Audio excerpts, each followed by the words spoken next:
Big Boss Tamil season 5 and title winner Raja Jayamohan ஹீரோவாக நடித்துள்ள bun butter jam திரைப்படம் இன்று திரையரங்குகளில் வெளியானது. ராகவ் மெர்தாத் இயக்கத்தில் நிவாஸ் கே பிரசன்னா இசையில் உருவாகியுள்ள இந்த படத்தில் ராஜுவுக்கு ஜோடியாக 2 ஹீரோயின்கள் நடித்துள்ளனர்.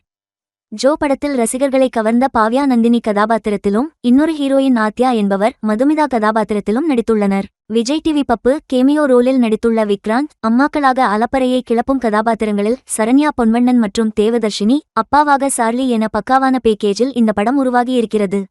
பன் பட்டர் ஜாம் கதை. பிக் பாஸ் ராஜு இந்த படத்தில் சந்துரு செந்தமிழன் கதாபாத்திரத்தில் நடித்துள்ளார்.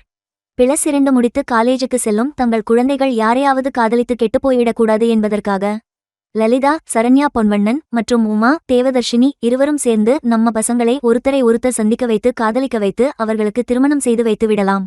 அவர்களை பொறுத்தவரையில் இது லவ் மேரேஜ், ஆனால் நமக்கு மட்டுமே இது அரேஞ்ச் மேரேஜ் என தெரியும் என இரு அம்மாக்கள் போடும் பிளான் ஒர்க் அவுட் ஆனதா இல்லையா?